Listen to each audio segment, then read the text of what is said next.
करते हैं खबरों की शुरुआत। झारखंड मुक्ति मोर्चा के विधायक दल के नेता चंपई सोरेन ने झारखंड के मुख्यमंत्री पद की शपथ ली। कांग्रेस के आलमगीर आलम और आरजेडी नेता सत्यानंद भोक्ता ने रांची के राजभवन में झारखंड कैबिनेट में मंत्री पद की शपथ ली। इससे पहले राज्यपाल सीपी राधाकृष्णन ने उन्हें मुख्यमंत्री नियुक्त किया था। राजभवन के दरबार हॉल में शपथ ग्रहण समारोह हुआ। चंपई सोरेन झारखंड के 12वें मुख्यमंत्री होंगे। चंपई को 10 दिनों के अंदर बहुमत साबित करना होगा।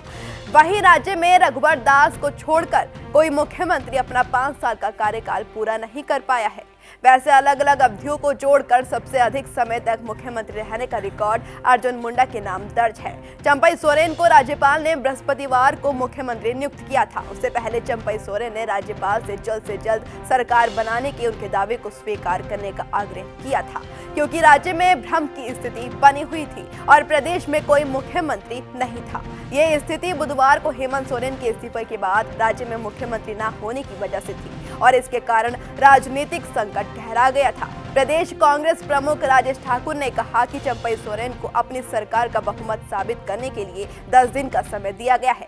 कांग्रेस राज्य में झामुमो नीत गठबंधन की सहयोगी पार्टी है। वहीं इससे पहले चंपई सोरेन ने कहा था, हम एकजुट हैं, हमारा गठबंधन मजबूत है, इसे कोई तोड़ नहीं सकता। आदिवासी नेता चंपई सोरेन राज्य के 12वें मुख्यमंत्री होंगे। वह झारखंड के कोल्हान क्षेत्र से 6ठे मुख्यमंत्री होंगे।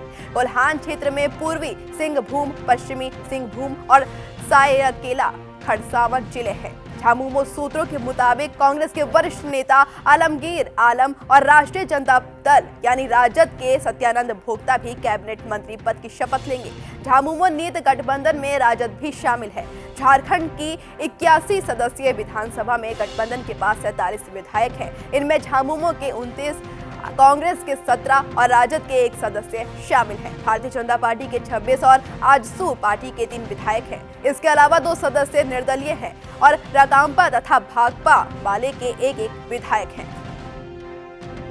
झारखंड के नए सीएम पद की शपथ लेने के बाद चंपई सोरेन ने कैबिनेट की पहली बैठक की। इस बैठक के बाद उन्होंने मीडिया से बातचीत की। मीडिया से बातचीत के दौरान लोगों को शुभकामनाएं दी और कहा कि आपके माध्यम से हम अपनी बात लोगों तक पहुंचाएंगे। हेमंत सोरेन ने पिछले 4 सालों में जो कामकाज किया है उसमें हम आगे बढ़ेंगे। कोरोना जैसी महामारी और विषम परिस्थिति में भी हेमंत सोरेन ने बेहतर ढंग से नेतृत्व किया। उन्होंने सूझबूझ के साथ सरकार चलाई और यहाँ के आदिवासियों की बुनियादी सवाल को उन्होंने उठाया और मजबूत किया। सीएम ने आगे कहा कि पिछली सरकार ग्रामीण क्षेत्र से लेकर शहरी क्षेत्र तक को विकास की योजनाओं से सालों तक दूर रखा है, लेकिन हेमंत सोरेन ने इस दिशा में काम किया। हम उन योजनाओं और काम को तेजी से आगे बढ़ाएंगे ताकि दोनों क्षेत्र और हर वर्ग को इसका लाभ मिले। सभी क्षेत्र को ध्यान में रखते हुए जनहित में काम करेंगे। पहले आप सबों को शुभकामना देता हूं। झारखंड प्रदेश संजय भाई थोड़ा सा नीचे के सभी पहलू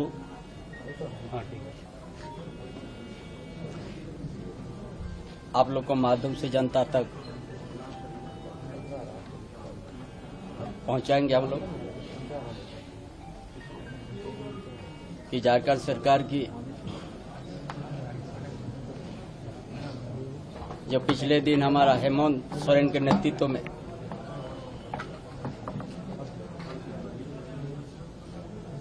चार साल जो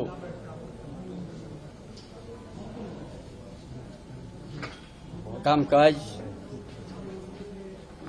और विषम परिस्थिति में भी, कोरोना जैसा महामारी में भी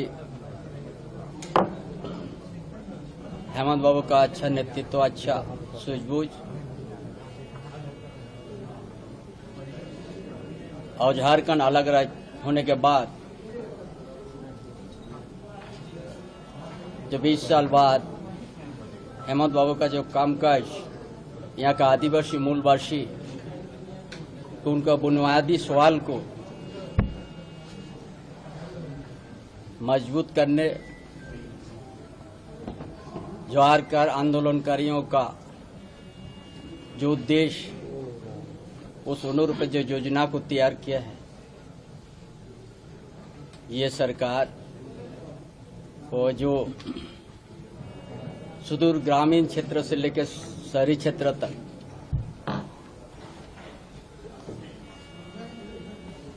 जो वर्षों से ये सरकार के योजना से जो दूरी रखा गया था, उस काम को जो शुरुआत किया हेमंत सोरेन ने, उसी काम को और तेजी से हम लोग कम करेंगे ताकि यहाँ का ग्रामीण क्षेत्र हो चाहे शहरी क्षेत्र हो,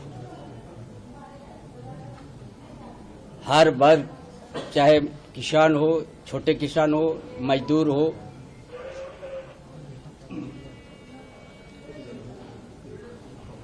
चाहे चिकित्सा की बात हो, शिक्षा की बात हो, यातायात की बात हो, ताकि झारखंड प्रदेश में अमन चैन भी हो और सभी क्षेत्रों को ध्यान में रखते हुए जनहित में हमने पूरा करेंगे। दिल्ली के मुख्यमंत्री अरविंद केजरीवाल शराब नीति मामले में आज भी ईडी के सामने पेश नहीं होंगे। ये 5वीं बार है जब केजरीवाल ने ईडी के सामने समन को अनदेखा कर दिया है। जांच एजेंसी ने उन्हें 31 जनवरी को 5वां समन भेजकर 2 फरवरी को पेश होने का कहा था। आपने इस संबंध में एक बयान जारी करते हुए कहा कि ईडी का समन गैर कानूनी है। आम आदमी पार्टी ने ईडी के समन को लेकर केंद्र सरकार पर हमला करते हुए कहा, पीएम मोदी का लक्ष्य अरविंद केजरीवाल को गिरफ्तार करवाना और दिल्ली सरकार को गिराना है। हम ऐसा नहीं होने देंगे। ऐसा करके वो दिल्ली की सरकार गिराना चाहते हैं। ईडी ने इससे पहले 17 जनवरी, 3 जनवरी, 21 दिसंबर और 2 नवंबर को दिल्ली सीएम को समन भेजा था, लेकिन वो पेश नहीं हुए थे। ईडी के लगातार समन जारी करने के बाद आम आदमी पार्टी ने दावा किया था कि ये सारी प्रक्रिया अरविंद केजरीवाल को गिरफ्तार करने के लिए की जा रही है। ईडी उन्हें पूछताछ के बहाने बुलाकर गिरफ्तार करना चाहती है। आपका कहना है कि अगर ईडी को पूछताछ करनी है तो वह अपने सवाल लिखकर केजरीवाल को दे सकती है। केजरीवाल ने 17 जनवरी को कहा था कि भाजपा मुझे गिरफ्तार करवाना चाहती है ताकि मैं लोकसभा चुनाव में प्रचार ना कर सकूं। शराब नीति केस में ही दिल्ली के पूर्व डिप्टी सीएम मनीष सिसोदिया और आप सांसद संजय सिंह जेल में हैं। सीबीआई ने 8 महीने पहले बुलाया था, मैं गया भी था और जवाब भी दिए थे। अब लोकसभा चुनाव के पहले बुलाया जा रहा है तो उनका मकसद मुझसे पूछताछ करना नहीं है। नेताओं को अपनी पार्टी में शामिल करने के लिए आज बीजेपी ईडी और सीबीआई का इस्तेमाल कर रही है। गरीबों को रियायती दरों पर आशियाना उपलब्ध कराने के लिए हरियाणा के मुख्यमंत्री मनोहर लाल ने मुख्यमंत्री शहरी आवास योजना पोर्टल का शुभारंभ किया है। इस पोर्टल की मदद से पात्र इस योजना का आवास के लिए आवेदन कर सकेंगे। योजना के तहत अपना प्लॉट सुरक्षित करने के लिए ये पोर्टल बनाया गया है। शुरुआती चरण में 14 शहरों में 10,542 प्लॉट पात्र लोगों को दिए जाएंगे। लगभग 15 दिनों में ये प्रक्रिया पूरी कर ली जाएगी। मुख्यमंत्री ने अधिकारियों से कहा कि प्लॉट आवंटन प्रक्रिया में घुमंतु जाति, विधवा तथा अनुसूचित जाति के आवेदकों को प्राथमिकता दी जाएगी। साथ ही फ्लैट के लिए आवेदन करने वाले आवेदकों को फ्लैट प्रदान करने के लिए भी जल्द आवश्यक कार्यवाही करें। मुख्यमंत्री मनोहर लाल ने बताया कि प्रधानमंत्री नरेंद्र मोदी ने हर परिवार को अपना घर देने के उद्देश्य से शुरू की गई प्रधानमंत्री आवास योजना के सकारात्मक प्रभाव को देखते हुए हरियाणा सरकार द्वारा मुख्यमंत्री शहरी आवास योजना सितंबर 2023 में प्रारंभ की गई थी, जिसके तहत शहरों में रहने वाले लगभग 2.90 लाख ऐसे परिवारों द्वारा घर के लिए आवेदन किया गया था जिनके पास अपना घर नहीं है और जिनकी वार्षिक आय 1.80 लाख रुपए से कम है। इसमें प्लॉट के लिए लगभग 1.51 लाख तथा फ्लैट के लिए करीब 1.38 लाख लोगों से आवेदन दिया गया है। उन्होंने बताया कि मुख्यमंत्री शहरी आवास योजना पंजीकरण पोर्टल पर आवेदकों का आवेदन करते समय 10,000 रुपए की बुकिंग राशि जमा करवानी होगी। पोर्टल पर प्लॉट बुकिंग के प्रथम चरण में 14 शहरों के लिए आवेदन किए जा सकते हैं, जिनमें चरखी, दादरी, गोहाना, सिरसा, झज्जर, फतेहाबाद, जगाधरी, सफीदो, पिंजौर, रोहतक, रेवाड़ी, महेंद्रगढ़, करनाल, पलवल और जुलाना शामिल हैं। कांग्रेस के राज्यसभा सांसद दीपेंद्र हुड्डा ने अग्निपथ योजना लागू होने से पहले सेना में चयनित 1.5 लाख युवाओं को तुरंत नियुक्ति दिए जाने की मांग की है। इस मामले को लेकर उन्होंने राज्यसभा में शून्यकाल के दौरान इस पर चर्चा करने के लिए पत्र लिखा है। दीपेंद्र ने कहा कि सरकार अग्निपथ योजना को तुरंत खत्म कर सेना में नियमित भर्ती शुरू करे। यह योजना न तो देश की सेना के हित में है, न देश के हित में है और न ही देश के युवाओं के हित में है। उन्होंने आगे कहा कि कांग्रेस सरकार बनने पर अग्निवीरों को नियमित सैनिक के तौर पर बदल देंगे और पहले की तरह फौज में नियमित भर्ती शुरू करेंगे। दीपेंद्र हुड्डा ने कहा कि रेवाड़ी की वीर भूमि से 1 रैंक 1 पेंशन का नारा लगाने वाली बीजेपी दिल्ली की सत्ता पर बैठते ही 9 रैंक 9 पेंशन के लिए आई। अग्निपथ योजना भारतीय युवाओं के लिए सशस्त्र बलों में सेवा के लिए भर्ती योजना है। इस योजना को अग्निपथ कहा जाता है और इस योजना के तहत चुने गए युवाओं को अग्निवीरों के नाम से जाना जाएगा। अग्निपथ योजना के तहत अग्निवीरों को 4 साल की अवधि के लिए संबंधित सेवा अधिनियमों के तहत बलों में नामांकित किया जाएगा। वे सशस्त्र बलों में एक विशिष्ट रैंक बनाएंगे जो किसी भी अन्य मौजूदा रैंक से अलग होगी। आपको बता दें कि 4 साल की सेवा पूरी होने पर संगठनात्मक आवश्यकताओं और सशस्त्र बलों द्वारा समय समय पर घोषित नीतियों के आधार पर अग्निवीरों को सशस्त्र बलों में स्थायी नामांकन के लिए आवेदन करने का अवसर प्रदान किया जाएगा। रक्षा मंत्रालय ने विज्ञप्ति में कहा है कि अग्निवीरों के प्रत्येक विशिष्ट बैच के 25% तक को सशस्त्र बलों के नियमित कैडर में नामांकित किया जाएगा। दिल्ली के आरके पुरम में स्थित दिल्ली पब्लिक स्कूल को बम से उड़ाने की धमकी दी गई है, जिसके बाद दिल्ली पुलिस से लेकर स्कूल प्रशासन सभी अलर्ट मोड पर है और एहतियात के तौर पर बच्चों को बाहर निकाला गया और इस मामले की जानकारी पुलिस को दी गई। सूचना मिलते ही आनंद फानन में पुलिस की टीम मौके पर पहुंची है। पुलिस के मुताबिक डीपीएस आरके पुरम को एक धमकी भरा मेल मिला है जिसमें स्कूल को बम से उड़ाने की बात लिखी गई थी। एहतियात के तौर पर स्कूल को खाली करा दिया गया था और पुलिस द्वारा तलाशी की जा रही थी। हालांकि अभी तक पुलिस के हाथ कुछ नहीं लगा है। वहीं डीपीएस आरके पुरम को बम की धमकी वाला कॉल पर डीपीएस रोहित मीना ने कहा कि तलाश जारी है, लेकिन अभी तक कुछ नहीं मिला है। तलाशी लगभग पूरी हो चुकी है, सिर्फ हॉस्टल परिसर बचा है। जनपद शाहजहां के जिलाधिकारी उमेश प्रताप सिंह ने मुख्य चिकित्सा अधिकारी कार्यालय का औचक निरीक्षण किया। इस दौरान सबसे पहले उन्होंने बायोमेट्रिक इंस्टॉलेशन की गतिमान प्रक्रिया के विषय में जानकारी ली, जिसके बाद उन्होंने मुख्य चिकित्सा अधिकारी डॉक्टर आर.के. गौतम को निर्देश दिए हैं कि खराब इमारत के स्थान पर नई इमारतें बनाने के लिए प्रस्ताव बनाकर भेज दें। उन्होंने अस्पताल में रखी जर्जर अलमारी को भी बदलवाने के निर्देश दिए हैं और टूटे फूटे और बंद पड़े शौचालय और पार्किंग की बदहाल व्यवस्था को देखकर उन्होंने नाराजगी व्यक्त की है और एओ नाजिर को जवाब तलब करने के निर्देश दिए हैं। साथ ही बंद पड़े शौचालयों को पुनः संचालित करने हेतु निर्देशित किया गया है। जिलाधिकारी ने टीबी क्लिनिक का भी निरीक्षण किया और क्लिनिक में स्थित डॉट्स सेंटर जाकर उन्होंने मरीजों से अस्पताल में मिल रहे इलाज के बारे में फीडबैक लिया। मरीजों ने मिलने वाला फीडबैक संतोषजनक रहा है। इसके साथ ही जिलाधिकारी ने अस्पताल में स्थित हेल्थ एटीएम, कुष्ठ रोगियों को मिलने वाली मदद सामग्री, प्राथमिक विद्यालय दिलवारपुर भटकर सहित अन्य कई जगहों का औचक निरीक्षण किया और जल्द से जल्द वहां उपस्थित समस्या को सुलझाने को कहा गया है।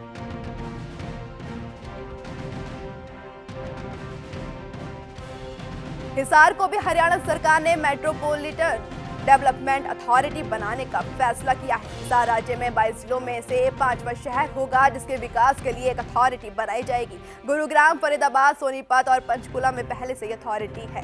हिसार मेट्रोपॉलिटन डेवलपमेंट अथॉरिटी विधेयक 2024 के प्रारूप को चंडीगढ़ में सीएम मनोहर लाल की अध्यक्षता में हरियाणा कैबिनेट की बैठक में मंजूरी दी गई थी। हिसार महानगर प्राधिकरण यानी HMDA को हरियाणा सरकार ने बनाया है ताकि शहर को बेहतर विकास मिल सके। इससे हिसार शहर का निरंतर और संतुलित विकास सुनिश्चित होगा। हिसार मेट्रोपॉलिटन डेवलपमेंट अथॉरिटी प्रदेश में पहले से चल रहे 4 अथॉरिटी की तर्ज पर काम करेगी। कमल गुप्ता ने बताया कि हिसार मेट्रोपॉलिटन डेवलपमेंट अथॉरिटी का अध्यक्ष होगा और मुख्य कार्यकारी अधिकारी वरिष्ठ IAS ऑफिसर होगा। उनका कहना था कि हिसार को महानगर का दर्जा मिलने पर शहर की छवि बदल जाएगी और बड़े परियोजनाओं के आने से शहर का विकास तेजी से बढ़ेगा। इससे शहरवासियों को जल्द ही आवश्यक सुविधाएं मिल सकेगी। खबर आगरा से है, जहां जगतपुर राम भद्राचार्य की शुक्रवार को अचानक तबीयत बिगड़ गई, जिसके बाद उन्हें आगरा के एक निजी अस्पताल में उपचार के लिए भर्ती कराया गया है। बताया गया है कि फेफड़ों में इंफेक्शन के कारण पुष्पांजलि हॉस्पिटल में भर्ती किया गया है। वहीं डॉक्टरों ने बताया कि उनकी हालत में अभी सुधार है। बताया गया है कि हाथरस के गाँव लाडपुर में जगतगुरु राम भद्राचार्य की श्री राम कथा चल रही थी। 25 जनवरी से शुरू हुई राम कथा का शुक्रवार को आखिरी दिन था। उसी दौरान उनकी तबीयत बिगड़ गई, जिसके बाद उन्हें उपचार के लिए आगरा लाया गया है।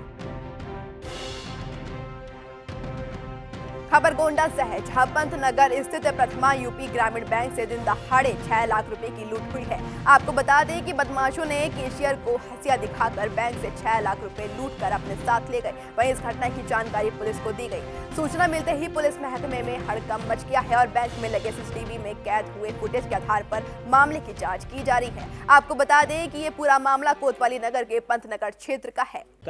वहाँ से कैश अपने झोले में डलवा लिया और बाहर निकलकर बाइक पर अकेला ही वहां से चला गया।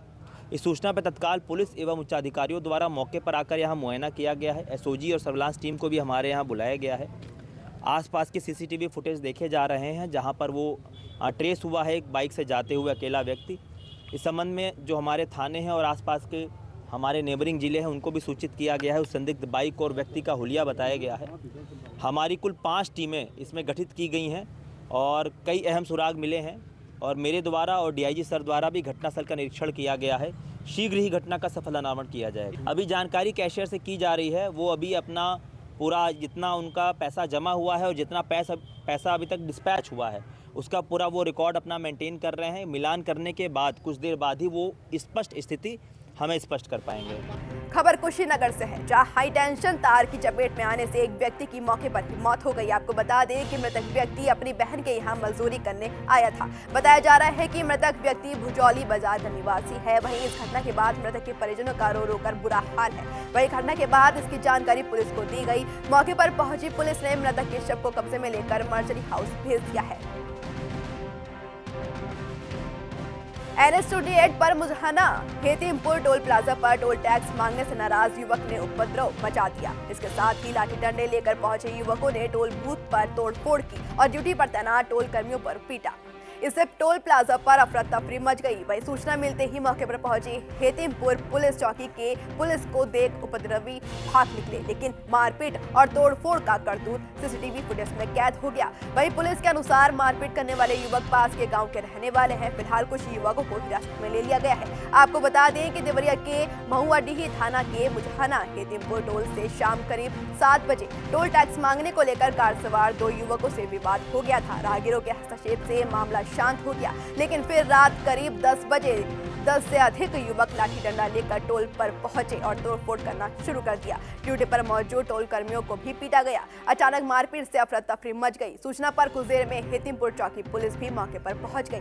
पुलिस को देख युवक भाग गए। वहीं इस मारपीट में 3 टोल कर्मियों को हल्की चोटें आई हैं। वहीं टोल मैनेजर ऋषिकेश सिंह ने बताया कि युवकों का कहना था कि हम गैंग वाले हैं, जब भी टोल से गुजरे तो बैरियर हटा दो, बक झक मत क्या करो। कुछ लोग आए 5 बजे 5:30 बजे के बाद, दोबारा 7 बजे के बाद आए और बोले कि हम 41 दिन के हैं और जैसे हम आए वैसे जो है भजिया उतार दिया करो। उसके बाद जो है डीजल खोल भी दिया गया। उसके बाद चले गए। फिर जो है 7:45 बजे के आसपास भी लोग आए, लंबा संख्या में थे, आगे भी खड़े थे और पूरा जो है बूथ तोड़ दिए। तो कुछ लड़कों को मारे भी, गार्ड को भी मारे, मारपीट किया, लाखों का जो है नुकसान किया। पैसा बूथ में रखा हुआ था, रुपया भी लेकर चले गए। राजधानी शिमला में भी लोगों का बर्फबारी का इंतजार खत्म हो गया है। करीब 2 साल बाद शिमला में बर्फबारी हुई है। शिमला शहर में भी बर्फ की सफेद चादर ओढ़ ली है। वहीं शिमला शहर और ऊपरी शिमला के क्षेत्रों में हुए भारी हिमपात से ऊपरी क्षेत्रों का राजधानी शिमला से संपर्क कट गया है। बर्फबारी होने के चलते ऊपरी शिमला को जोड़ने वाले मार्ग यातायात के लिए बाधित हो गए हैं। वहीं HRTC के 276वें रूटों पर पूरी तरह से बस सेवाएं बंद हो गई हैं और 64 बसें विभिन्न रूटों पर फंस गई हैं। निगम अधिकारियों से मिली जानकारी के मुताबिक ऊपरी नारकंडा क्षेत्रों में भारी बर्फबारी से मार्गों में फिसलन अधिक है। ऐसे में बसों का संचालन बंद कर दिया गया है। वहीं रात्रि सेवाएं भी आगामी दिनों में बंद कर दी जाएंगी। मार्ग खुलने के बाद ही बस सेवाएं बहाल होंगी। अधिकारियों ने बताया कि बस अड्डों में से बसें ऊपरी शिमला के जाने वाले रूटों के लिए खड़ी हैं। शुक्रवार को ट्रायल पर एक बस भेजी जाएगी। यदि ट्रायल सफल रहा तो ही अन्य बसें रूटों पर भेजी जाएंगी। शिमला शहर में भी वीरवार को बर्फबारी देखने को मिली। इस दौरान सुबह तो मौसम ठीक रहा, लेकिन 11 बजे के बाद मौसम बिगड़ा और शिमला शहर के दांडा तक बर्फबारी हुई। इस दौरान शिमला शहर में बसों के पहिए थम गए, वहीं छोटी गाड़ियां भी नहीं चल पाई। ऐसे में कर्मचारी पैदल ही कार्यालयों के लिए पहुंचे। वहीं शाम को बसों की संभावना कम देखते हुए जल्द ही कार्यालय से निकल गए। करीब 4 बजे के बाद 1 से 2 बसें ट्रायल के लिए बनाहट्टी और चोपी की ओर भेजी गई, लेकिन वे भी धीरे धीरे अपने गंतव्य तक पहुंची। नेशनल बुलेटिन में इतना ही। देश दुनिया की तमाम खबरों को जानने के लिए जुड़े रहिए हमारे साथ।